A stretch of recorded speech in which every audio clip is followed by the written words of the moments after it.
प्रणाम। ओम सर्वात्मने नमः। गुरु मैया हरेश्वरी देवी जी के शिष्य का संपूर्ण विश्व को नमन। हम तो हिंदू माइथोलॉजी के हिसाब से वसुधैव कुटुंबकम में मानते हैं। इस दुनिया में मेरा कोई विरोधी, कोई दुश्मन मेरे हिसाब से नहीं है। किसी को अगर समझ लेना है तो वो उसकी मौज है भाई, मुझे क्या फ़र्क पड़ता है। और भगवान बुद्ध ने तो कहा है कि मेरी गैर हाजिरी में अगर कोई मुझे मार भी डाले तो क्या टेंशन है। भगवान बुद्ध ने बहुत अच्छी भाषा, पाली भाषा में बात करी है, लेकिन लोकभोग्य में जब तक नहीं बोलेंगे तब तक मज़ा नहीं आएगा। और जब तक आपके साथ आपकी भाषा में बात ना करें तो मज़ा नहीं आएगा। अब मैं आपसे ये कहूँ कि प्रियवर, संगणक के अंदर दी गई प्रत्येक प्रविष्टि के अनुसार हम आपसे कुछ वार्तालाप करना चाहते हैं। दिमाग खराब हो जाएगा। पहली बार मेरा भी हुआ था, उसके बाद से राजभाषा और ये सब थोड़ा सीखा समझा।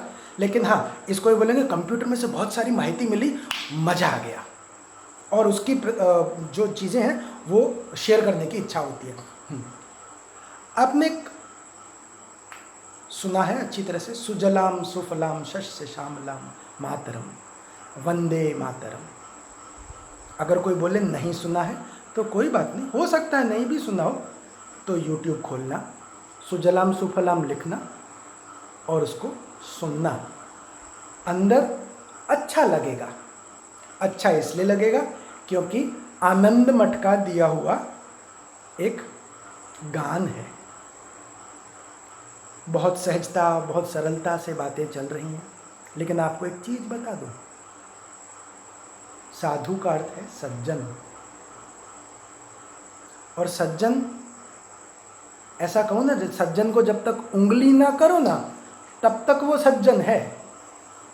लेकिन सज्जन को जब उंगली करोगे ना, वो अपनी सज्जनता से और अपने सत्य के आधार पे अच्छे को कुछ भी समझाने के लिए सक्षम होता है।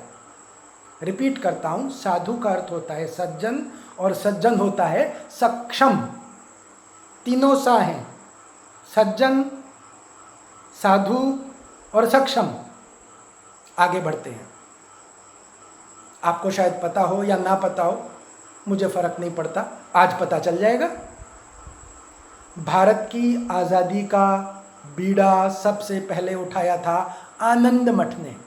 मैं कहीं भटक नहीं रहा हूँ, मैं मुद्दे पर ही हूँ। सुजलाम सुफलाम शस्य श्यामलाम आनंद मठ ने दिया था, और उसी आनंद मठ ने प्रारंभ किया था हमें आज़ाद करने की एक मुहिम का। तो आज एक बार फिर एक कोने से काम शुरू हुआ था, आज दूसरे कोने से काम शुरू करने की तैयारी कर रहा हूं। जरूरी नहीं है कि हर बार आनंद मठ ही बीड़ा उठाएगा। अरे धूर, तो जरा भी शर्म बाकी है तो सज्जन का सहयोग करो और खुद सज्जन बन करके आनंद मठ की पुनरुक्ति करो, मतलब कि दोबारा से दोहराओ। आनंद मठ तैयार हुआ, लड़ाई शुरू करी, धीरे धीरे ईस्ट इंडिया कंपनी को खदेड़ दिया। एक ईस्ट इंडिया कंपनी थी तो भारत कितने साल गुलाम रहा, गिनती कर लो भाई। और अब गिनते रहो। East India, west India, north India, south India, centre India, upper India, lower India, ये इंडिया ने वो इंडिया, वगैरह वगैरह वगैरह वगैरह वगैरह, दुनिया भर की कंपनी ठोक दी हमारे माथे पे। जब एक ईस्ट इंडिया कंपनी ने हमारी ऐसी की तैसी कर दी थी, हमको गुलाम बना डाला था, हमारी मानसिकता की धज्जियां उड़ा दी थी, और आज इतने सालों के बाद भी मानसिक गुलाम हैं। और क्या कहते हो, आज़ाद हो गए हो? ना ना ना, मुझे नहीं लगता आज़ाद हो गए हो। आपने केवल सत्ता हस्तांतरण किया है, उनसे आप सत्ता ले ली और सत्ता चलाना शुरू किया। आज भी सब बोलते हैं कि हमारी सत्ता है। अरे खाक तुम्हारी सत्ता है, एक तरफ बोलते हो लोकतंत्र और बोलते हो हमारी सत्ता है, तो ये क्यों नहीं बोलते हो कि जनता की सत्ता है? खैर ठीक है, वो सच्चे जो नेता है वो यही बोलते हैं कि हम जनता के सेवक हैं। बाकी जिनको जनता की बैंड बजानी है, जनता की डैश डैश डैश, खाली जगह खाली जगह खाली जगह, इसके अंदर जो आपको भरना भर लेना।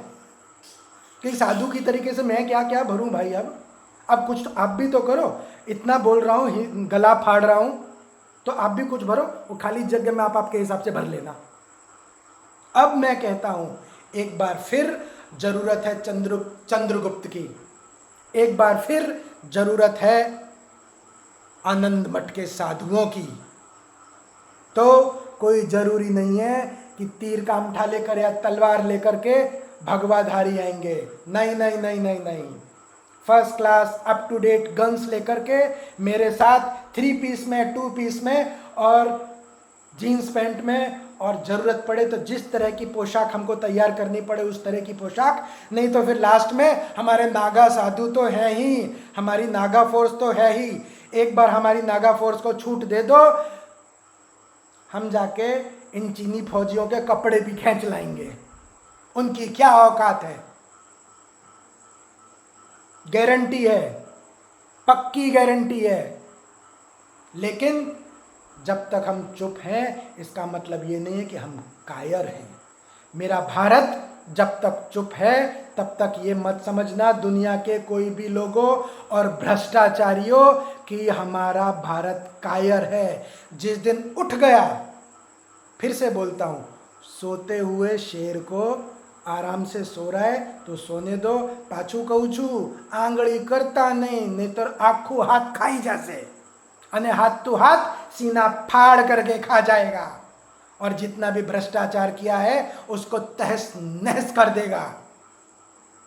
इसलिए हे भ्रष्टाचारियों, तैयार हो जाओ। अब समय आ गया है कि भ्रष्टाचार के खिलाफ हमारे युवा धन को खड़ा होना पड़ेगा। ये जो दाढ़ी देख रहे हैं ना सफ़ेद कलर की, ये सफ़ेद कलर की दाढ़ी केवल सफ़ेद कलर की है, लेकिन ये अंदर जिगर बैठा है ना, जिगर, उसके अंदर आज भी युवानी और जवानी मौजूद है। और ऐसा मत समझना कि मैं युवा धन को भड़का रहा हूँ, मैं युवा धन को सच्चाई बताने की कोशिश कर रहा हूँ। फिर उसके बाद युवा धन को डिसाइड करना है कि उनको झक मारनी है कि देश को सुधारना है। युवा धन को डिसाइड करना है कि उनको मनी पावर इकट्ठी करनी है कि देश को संभालना है। खांसी तो आएगी, खांसी आएगी, आने दो। अरे बोलते बोलते गले में से खून निकल जाए और छाती में से खून निकल जाए, मर भी जाऊं तो भी चिंता नहीं है, क्या फर्क पड़ता है। अगर एक शैलेश्वर मरेगा तो उसके खून में से इतनी ताकत निकलेगी तो ऐसे 1000 शैलेश्वर पैदा हो जाएंगे। भक्तों चिंता मत करना, खांसी आने दो। आज कहने के लिए खड़ा हुआ हूँ तो एक वाक्य में बात पूरी कर लेनी है। उस वाक्य को इतना ही कहूँगा, मेरे भाइयों, मेरे दोस्तों, मेरी बहनों, मेरी शक्तियों, और कभी भी ये मत सोचना कि हम कमज़ोर हैं। कमज़ोर वो होता है जो आपके ऊपर अत्याचार करने की कोशिश करता है, क्योंकि उसे पता है अत्याचार करूँगा तो हम तो घर बार लेके बैठे हैं, हम तो संस्था लेके बैठे हैं, हम तो धंधा पानी लेके बैठे हैं।